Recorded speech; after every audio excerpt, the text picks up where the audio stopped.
Movie start होती है तो हम देखते हैं कि एक औरत के घर एक बहुत ही प्यारा बेबी पैदा होता है। वो उसका नाम हरक्यूलिस रखती है। उस वक्त के लोग एक राजा को पूजा करते थे जिसे वो अपना गॉड भी कहते थे और उसका नाम था ज़्यूस। और ये बेबी हमें ज़्यूस का ही दिखाया गया है। दूसरी तरफ हम ये देखते हैं कि ज़्यूस की वाइफ यानी रानी को जब पता चलता है कि ये बच्चा ज़्यूस का है और वो भी किसी इंसान से, अब यहाँ हरक्यूलिस कुछ बड़ा हो चुका था, लेकिन वो उसे मारना चाहती थी और इसीलिए वो दो सांपों को उसे मारने के लिए भेज दिया। लेकिन क्योंकि हरक्यूलिस ज़्यूस का बेटा था तो उसी की तरह पावरफुल था, तो उन दोनों सांपों को अपने पास आने से पहले ही मार गिराता है। अब हम देखते हैं कि हरक्यूलिस काफी बड़ा हो चुका है। वहाँ के राजा उसे कुछ टास्क देती है। हरक्यूलिस इन टास्क से डरने वाला तो ना था, तो वो एक एक करके इनका मुकाबला करने लगता है और टास्क पूरे करने लगता है। सबसे पहले तो एक अजीब सी क्रिएचर से लड़ता है और जीत जाता है। उसके बाद भी कई जानवरों से लड़ता है और उन्हें हरा देता है। लेकिन एक दिन उसके सामने एक बहुत ही स्ट्रॉन्ग शेर आ जाता है। उस पर कोई तीर भी असर नहीं कर रहा था, लेकिन हरक्यूलिस ने अपनी ताकत से उसे भी मार डाला। फिर हमें एक जगह दिखाई जाती है जहाँ पर कुछ लोगों ने एक लड़के को बुरी तरह से बांधा हुआ था। वो इनफैक्ट हरक्यूलिस का भांजा था। कि तभी हरक्यूलिस वहाँ पर आ जाता है और उन सब लोगों को मारकर अपने भांजे को बचा लेता है। फिर हम देखते हैं कि हरक्यूलिस एक जगह पर बैठा होता है तो दूसरे मुल्क के राजा की बेटी आती है और कहती है कि हमें तुम्हारी जरूरत है।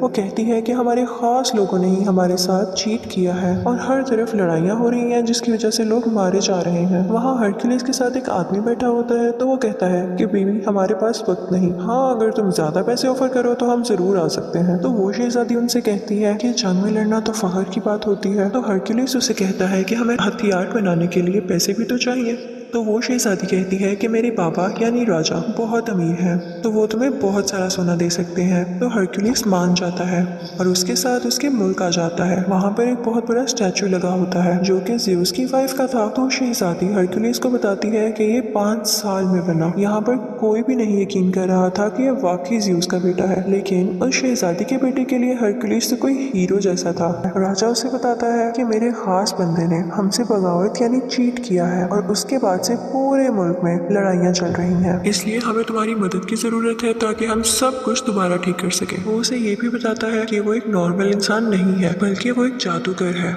और उसे गॉड के अलावा कोई नहीं मार सकता।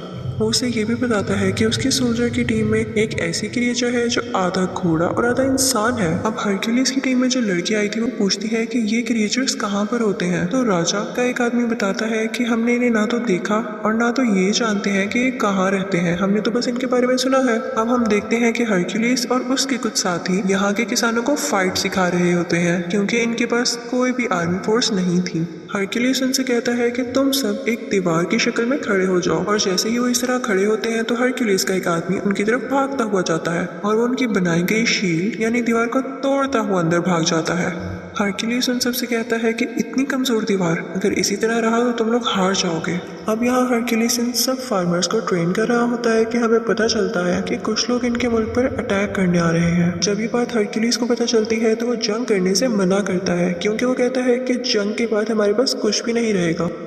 लेकिन वहाँ का राजा कहता है कि हम जितनी जल्दी इन लोगों को खत्म करेंगे उतनी जल्दी ही हमारे मुल्क में सुकून हो जाएगा। अब रात में हम देखते हैं कि शहजादी का वही बेटा जो हरक्यूलिस को अपना हीरो मानता था वो उससे मिलने के लिए आता है। वो उससे कहता है कि मुझे आप बहुत अच्छे लगते हैं और मैं भी बड़ा होकर आपकी तरह ही बनूंगा। यहाँ हम देखते हैं कि हरक्यूलिस किसी जानवर के दांत का लोकेट अपने गले से उतार कर उस बच्चे के गले में डाल देता है। वो उसे बताता है कि ये मैं अपने बेटे को देना चाहता था लेकिन अब तुम्हें दे रहा हूँ। अब सब लोग उस तरफ जा रहे थे जहाँ पर इन लोगों ने दुश्मन राजा का मुकाबला करना था। रास्ते में ये लोग देखते हैं कि एक जगह पर कटे हुए सर लटके हैं। तो राजा उन्हें बताता है कि वो यहाँ पर हमसे पहले पहुंच चुका था और हमें डराने के लिए उसने यहाँ के लोगों को मार दिया। हरक्यूलिस कहता है कि हम यहाँ से पैदल जाएंगे और सब चलने लगते हैं, लेकिन हरक्यूलिस नोट करता है कि ये डेड बॉडीज आज की नहीं बल्कि कई दिन पुरानी है और ये उनके लिए एक साजिश थी, उनका ध्यान इधर उधर करने के लिए। और तभी हम देखते हैं इनके चारों तरफ एक कबीले के कुछ लोग आ जाते हैं। हरक्यूलिस काफी हैरान होता है कि हम तो इनकी मदद कर रहे हैं और ये उल्टा हमें ही घेरे हुए हैं। फिर हमें पता चलता है कि दुश्मन राजा एक जादूगर था और वही इन लोगों के दिमाग को भी कंट्रोल किया करता था। यहाँ पर ये कबीले वाले हरक्यूलिस और उसकी टीम यानी साथियों पर हमला कर देते हैं। इन सब में बहुत लड़ाई होती है। और हरक्यूलिस बहुत अच्छी तरह से इनका मुकाबला करता है और सबको मार गिराता है। अब यहाँ का राजा काफी परेशान हो जाता है क्योंकि उसके सिपाही मारे गए थे।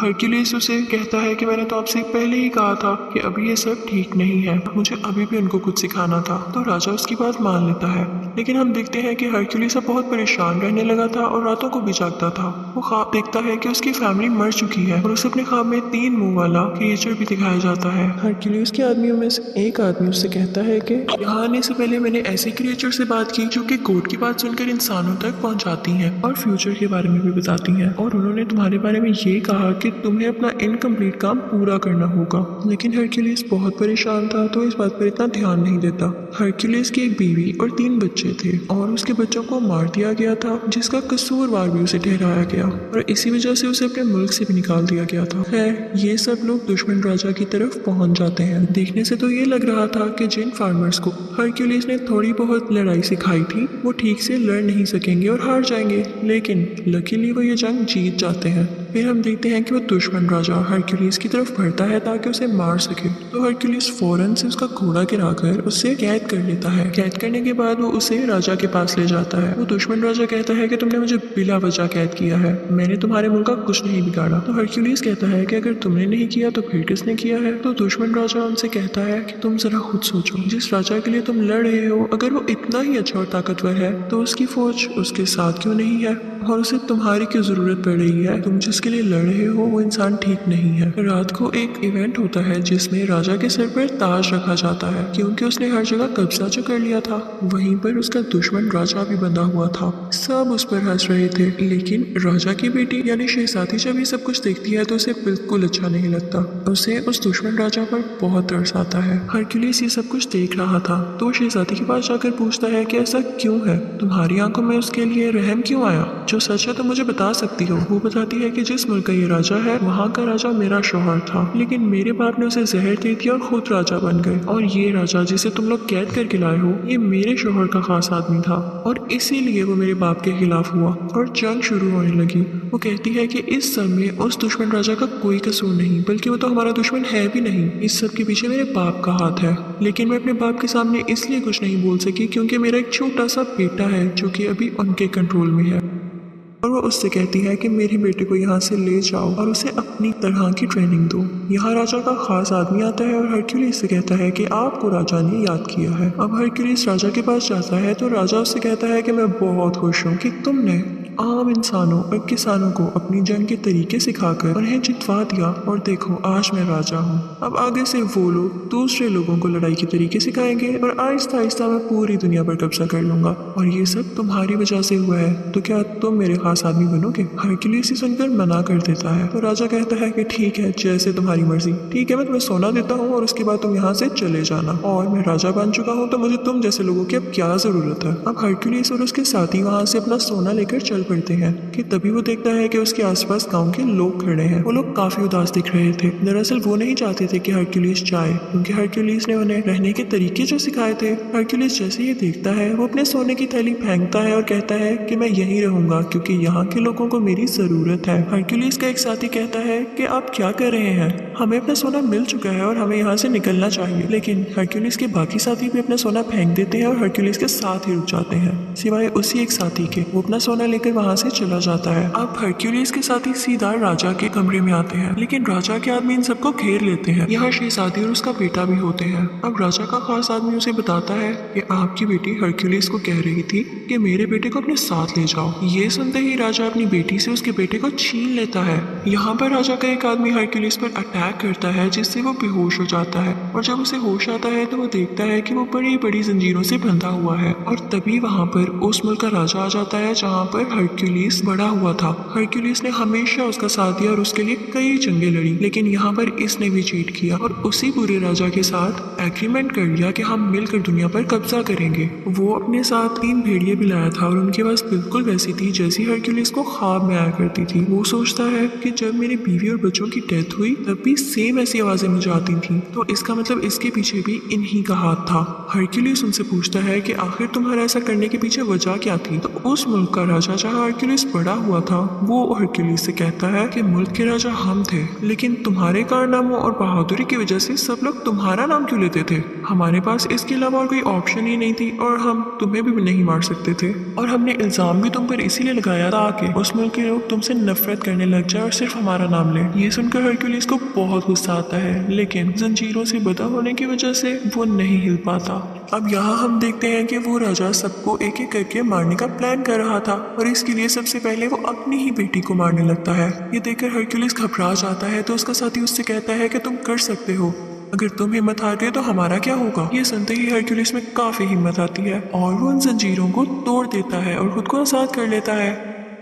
वो फौरन भागकर उस शहजादी के पास जाता है और उसे बचा लेता है। अब वो 3 भेड़िए हरक्यूलिस की तरफ आते हैं और उस पर अटैक कर देते हैं, लेकिन हैरानी की बात यह है कि वो उन तीनों को मार देता है। वो अपने साथियों को और उस बेचारे राजा को, जिसको ये लोग दुश्मन समझ रहे थे, आजाद कर देता है। अब वो दोनों बुरे राजा यहाँ से भाग गए थे, लेकिन हरक्यूलिस किसी तरह से उस राजा को पकड़ लेता है जिसके मुल्क में वो बड़ा हुआ। वो उसे उसी के खंजर से मार देता है, बिल्कुल उसी तरह जैसे उसने इसकी फैमिली को मारा था। इसके बाद वो अपने साथियों को लेकर महल चला जाता है। वो देखता है कि राजा बहुत ज्यादा फौज के साथ खड़ा है और एक आदमी ने शहजादी के बेटे के गले पर खंजर रखा हुआ है। राजा हुक्म देता है कि इस बच्चे को मार दिया जाए, लेकिन तभी वो आदमी वहाँ पर आता है जो हरक्यूलिस का साथी था और सोना लेकर वहाँ से चला गया था। वो फौरन से तीर से उस आदमी को मार देता है जो कि उस बच्चे को मारने वाला था। वो सब उस छोटे बच्चे को बचा लेते हैं, लेकिन अब उस दुश्मन राजा की पूरी फौज इन पर अटैक करने लगती है। हरक्यूलिस भी बराबर इनका मुकाबला करता है। इसी दौरान हरक्यूलिस के एक साथी की डेथ हो जाती है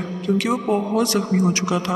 अब उस राजा की बाकी फौज भी इनकी तरफ बढ़ रही थी, लेकिन हम देखते हैं कि हरक्यूलिस के आदमियों ने बिल्कुल वैसी ही दीवार यानी शील्ड बनाई हुई थी जिसको तोड़ना नामुमकिन था। हरक्यूलिस वहाँ पर देखता है कि ज़ियस की वाइफ की वहाँ पर बहुत बड़ी स्टैचू है। जैसे ही उस राजा के सोल्जर्स ऊपर आ रहे होते हैं तो हरक्यूलिस उस स्टैचू को नीचे की तरफ गिरा देता है। वहाँ से सब सोल्जर्स वापस आना शुरू कर देते हैं। जब राजा ये सब देखता है तो अपने सोल्जर्स पर गुस्सा होता है कि जाओ हरक्यूलिस को मारो, लेकिन तभी स्टैचू उस पर आकर गिरता है और वो राजा मारा जाता है। और राजा के सब सोल्जर्स और बाकी सब लोग भी हरक्यूलिस की ये बहादुरी देखकर उसके सामने झुक जाते हैं। लोग अभी भी नहीं जानते थे कि ये वाकई सी उसका बेटा है भी या नहीं, लेकिन ये जरूरी नहीं था क्योंकि वो इतना ज्यादा बहादुर और ताकतवर था कि इस चीज ने उसे आम लोगों से ऊपर कर दिया था। वो लोगों का ख्याल भी रखा करता था, इसीलिए सब लोग हरक्यूलिस की तारीफ करने लगे थे और यहीं पर कहानी की एंडिंग हो जाती है। Thank you for watching.